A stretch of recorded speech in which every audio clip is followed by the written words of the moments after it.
जय श्री कृष्णा दोस्तों, राधे राधे। आप सभी को हमारी तरफ से धनतेरस की बहुत बहुत शुभकामनाएं। आज हम आप सभी के लिए धनतेरस के इस खास उपलक्ष्य पर सुनी जाने वाली कहानियां लेकर आए हैं। इन कहानियों का इतना महत्व है कि ऐसा माना जाता है कि जो कोई भी इन कथाओं का श्रवण करता है उसके घर में कभी भी धन दौलत की कमी नहीं होती।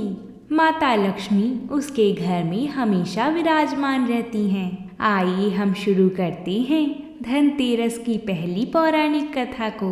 एक समय भगवान विष्णु और माता लक्ष्मी धरती पर घूमने निकले। भगवान विष्णु जब धरती पर घूमने के लिए आ रहे थे तब वह लक्ष्मी माता को साथ लेकर नहीं आ रहे थे। तभी माता लक्ष्मी ने भगवान से आग्रह किया कि हे प्रभु, आप मुझे भी साथ लेकर चलें। भगवान विष्णु ने पहले तो मना किया, परंतु माता के बार बार आग्रह करने पर भगवान इनकार न कर पाए और माता लक्ष्मी को धरती पर साथ लेके जाने के लिए मान गए। पर भगवान ने माता लक्ष्मी के आगे एक शर्त रखी कि वो जब धरती पर उनके साथ होंगी तो उत्तर दिशा की ओर न देखें। माँ ने पूछा कि ऐसा क्यों? तो भगवान ने कहा कि बस यही शर्त है कि तुम उत्तर दिशा की ओर नहीं देखोगी। माता ने वादा किया वह उत्तर दिशा की ओर नहीं देखेंगी। प्रभु माता को लेकर धरती की ओर चल पड़े। जब माता और भगवान विष्णु धरती पर पहुँचे तो भगवान धरती का भ्रमण करने लगे। माता लक्ष्मी भी उनके साथ ही थी। माता धरती की खूबसूरती को देख रही थी। तभी माता लक्ष्मी इतनी खो गईं कि उनको अपना किया हुआ वादा भी याद नहीं रहा। माता उत्तर दिशा की ओर देखने लगी और वहां उन्होंने एक किसान का खेत देखा। वहां पर लहराते हुए रंग बिरंगे फूल थे। माता उन फूलों को देखकर मोहित हो गई और उस खेत से फूल तोड़कर ले आई। जब भगवान विष्णु ने माता को देखा कि उन्होंने अपना किया वादा तोड़ दिया है तो भगवान क्रोधित हुए और भगवान विष्णु ने माता लक्ष्मी को अपना वादा याद दिलवाया। माता को जब याद आया तो माता लक्ष्मी ने क्षमा मांगी और कहा कि उन्हें अपनी भूल का स्मरण है और वो पश्चाताप करने के लिए तैयार हैं। माता लक्ष्मी को भगवान विष्णु ने आज्ञा दी कि वह उस किसान जिसके बिना पूछे फूल तोड़े हैं उसके घर पर रह के उसकी सेवा करनी होगी। उन फूलों के बदले माता को उस किसान के घर काम करना होगा। माता ने भगवान विष्णु के आदेश का पालन किया और एक साधारण औरत का वेश बनाकर उस किसान के घर की तरफ चल पड़ी। माता लक्ष्मी किसान के घर पहुंची तो देखा कि किसान बहुत ही गरीब है। माता ने किसान के घर का दरवाज़ा खटखटाया और देखा कि किसान के घर किसान के साथ उसकी पत्नी और उसके 2 बच्चे रहते हैं। माता ने उनसे कहा कि वह एक बेसहारा स्त्री हैं और उनके पास रहने को कोई स्थान नहीं है। माता ने कहा कि वो उनका सारा काम कर दिया करेंगी, बस उन्हें वहाँ रहने दिया जाए। किसान और किसान का परिवार भला था। उन्होंने उन पर दया की और अपने यहाँ पर रख लिया। माता किसान की झोपड़ी में ही रहने लगी। ऐसे ही कुछ समय बीत गया। माता लक्ष्मी के आने के बाद किसान की फसल फूल बहुत ही अच्छे भाव में बिकने लगे और उसकी अच्छी खासी कमाई होने लगी। किसान बहुत खुश रहने लगा। किसान ने एक नया घर भी बना लिया। ऐसे ही समय बीतता रहा और माता लक्ष्मी भी किसान के घर काम करती रही और किसान एक अमीर आदमी बन गया। किसान भी ये सोचने लगा कि जब से ये कन्या इस घर में आई है तब से वह खुशहाल और अमीर होता जा रहा है। इसका जिक्र उसने अपनी पत्नी से किया कि इस कन्या के कारण उनका जीवन संवर गया है। इसके आने से पहले कहाँ 2 वक्त की रोटी भी मिलनी मुश्किल होती थी और अब कहाँ इतना पैसा, इतना धन दौलत है। किसान की पत्नी ने भी कहा, ये बात तो सच है कि इस कन्या के आने के बाद से ही हमारी किस्मत बदल गई है और जरूर ये कन्या कोई दिव्य ही है। किसान और उसकी पत्नी ने उस कन्या जो कि माता लक्ष्मी ही थी उस पर नजर रखनी शुरू कर दी। तभी उन्होंने देखा कि भगवान विष्णु उस कन्या के सामने प्रकट होते हैं और भगवान विष्णु माता लक्ष्मी से कहते हैं कि अब तुम्हारी सजा पूरी हुई है, अब वैकुंठ लौट चलो। माता लक्ष्मी विष्णु भगवान से कहती हैं कि जैसी आपकी आज्ञा प्रभु, पर जाने से पहले इस किसान की आज्ञा भी ले लूं। तभी किसान और उसका परिवार देख चुका था कि जो कन्या उनके घर में नौकरानी बनकर रह रही थी वह तो स्वयं ही माता लक्ष्मी है। किसान और उसका परिवार माता लक्ष्मी के चरणों में गिर पड़े और क्षमा मांगने लगी कि हे माता, हमने आपको अपने घर में नौकरानी बनाकर रखा, आपसे घर और खेतों में काम करवाया। माता, हमें क्षमा करें, हमसे भूल हुई है जो हम आपको पहचान न सकी।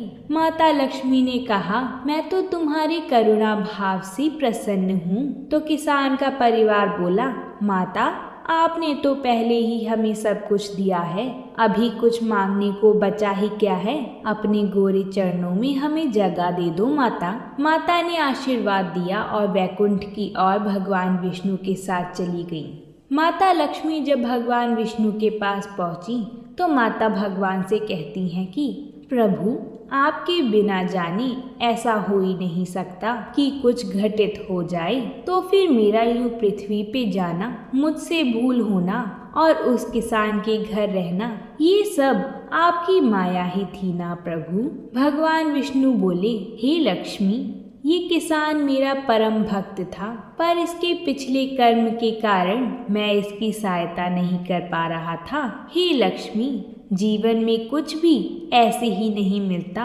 मैंने तुम्हें आग्रह किया था कि उत्तर दिशा की ओर मत देखना, लेकिन तुमने देखा और किसान के बिना पूछे उसके फूल तोड़ लिए। ये किसान बहुत गरीब था, इसने उन फूलों को उगाने में बहुत मेहनत की थी, तो जो तुमने उसके फूल तोड़े उसके बदले में कुछ तो देना बनता ही था। हे लक्ष्मी, जहाँ पर भी तुम्हारा वास होता है वो जगह कभी धन से वंचित नहीं रहती है, इसलिए जब तुम उसके घर गई तो उसको सब कुछ मिल गया।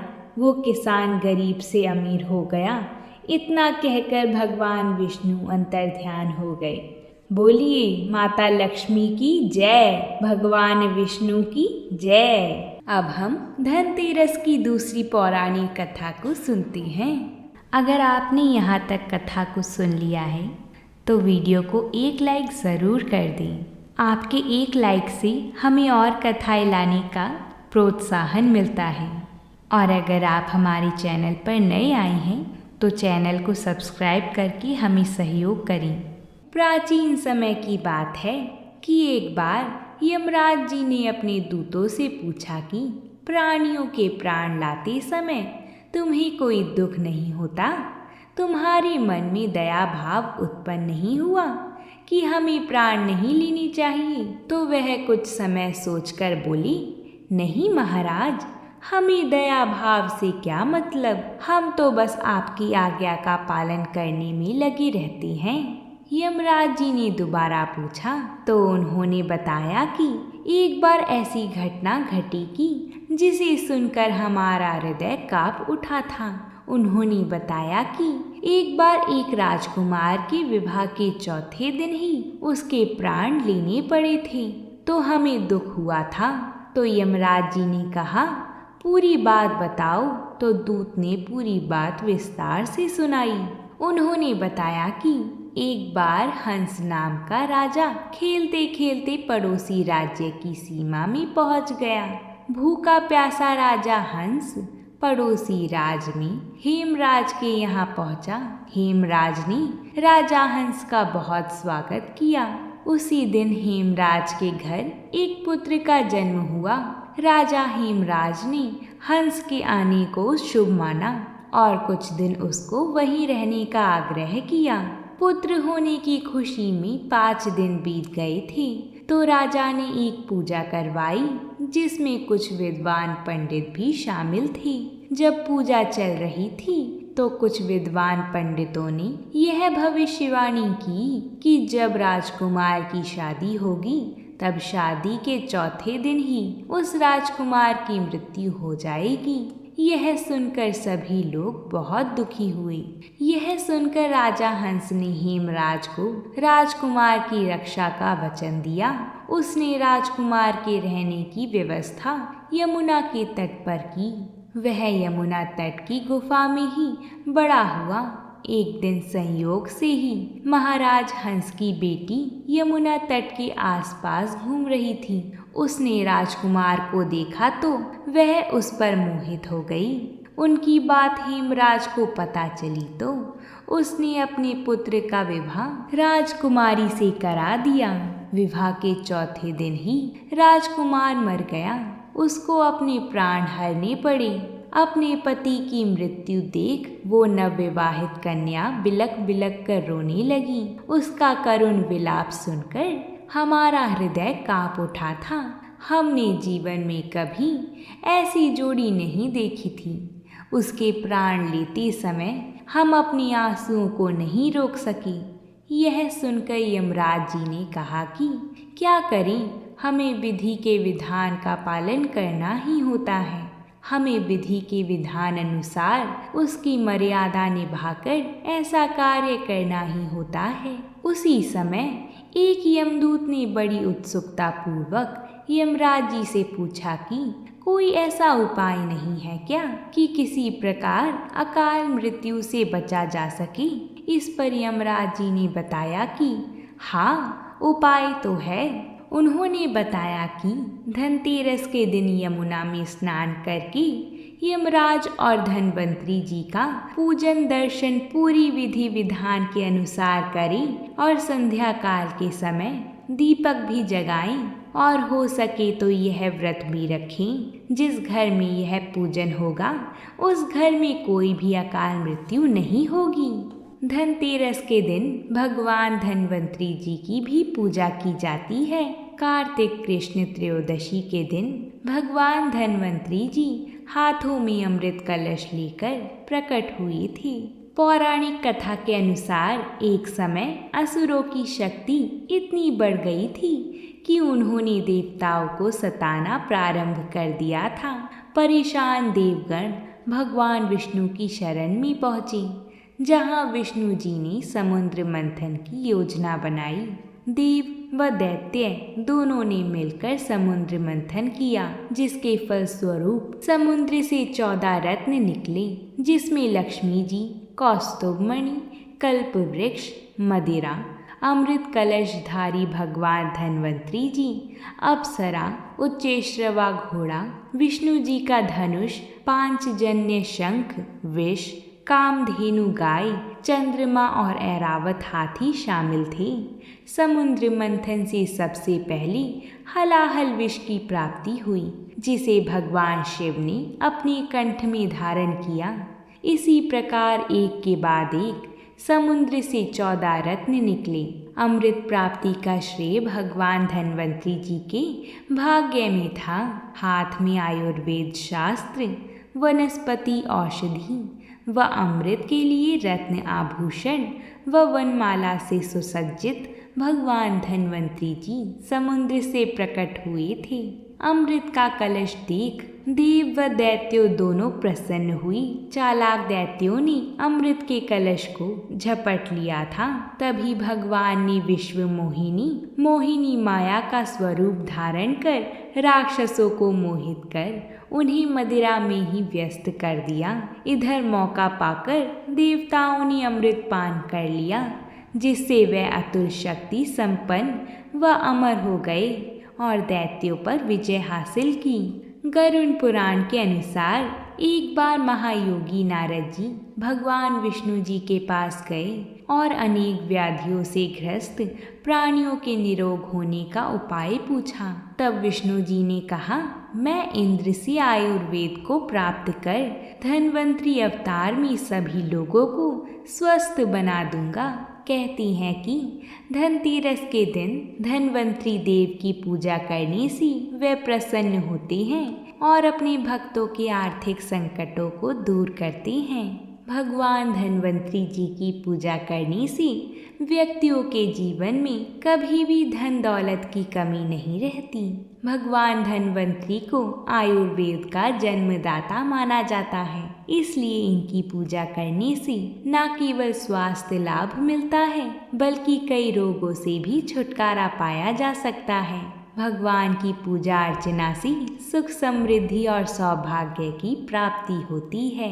बोलिए भगवान धन्वंतरी जी की जय। अब हम धन के देवता कुबेर जी की कथा को सुनेंगे। प्राचीन समय की बात है। भगवान कुबेर पूर्व जन्म में एक गुणनिधि नाम के गरीब ब्राह्मण थे।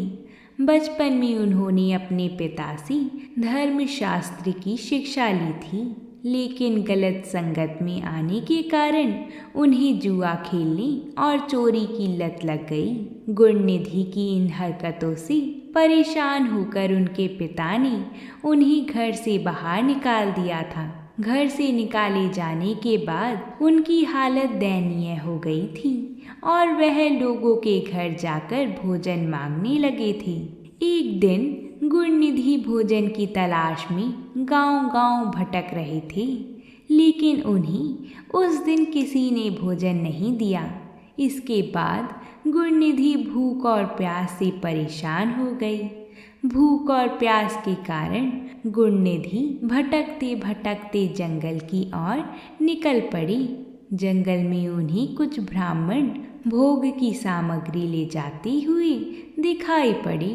भोग की सामग्री को देखकर गुणनिधि की भूख और भी ज्यादा बढ़ गई और खाने के लालच में वह ब्राह्मणों के पीछे पीछे चल दिए। ब्राह्मणों का पीछा करते करते गुणनिधि एक शिवालय आ पहुँचे, जहाँ उन्होंने देखा कि ब्राह्मण भगवान शिव की पूजा कर रहे थे और भगवान शिव को भोग अर्पित कर भजन कीर्तन में मग्न हो गए। गुणनिधि शिवालय में भोजन चुराने की ताक में बैठे हुए थे। उन्हें भोजन चुराने का मौका रात में तब मिला जब भजन कीर्तन समाप्त कर सभी ब्राह्मण सो गए थे। गुणनिधि दबे पांव भगवान शिव की प्रतिमा के पास जा पहुंची, लेकिन वहां इतना अंधेरा था कि उन्हें कुछ भी दिखाई नहीं दे रहा था। इसलिए उन्होंने एक दीपक जलाया, लेकिन वह दीपक हवा के कारण बुझ गया और यह क्रम बार बार चलता रहा। अंत में वह वहां से भोग प्रसाद चुराकर भागने की कोशिश करने लगी। भागते समय एक ब्राह्मण ने उन्हें देख लिया और चोर चोर चिल्लाने लगा। गुणनिधि वहां से जान बचाकर भाग निकली, लेकिन वह नगर के रक्षकों का निशाना बन गई थी।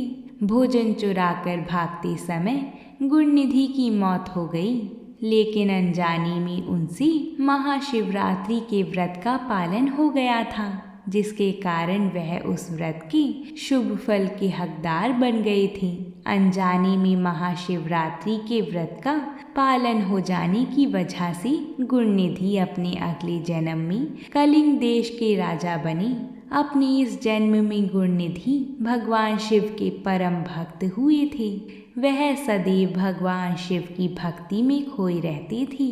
उनकी इस कठिन तपस्या और भक्ति को देखकर भगवान शिव उन पर प्रसन्न हुए। यह भगवान शिव की ही माया थी, जिसके कारण एक गरीब ब्राह्मण धन के देवता कुबेर कहलाए और संसार में पूजनीय बन गए। बोलिए भगवान शिव शंकर की जय।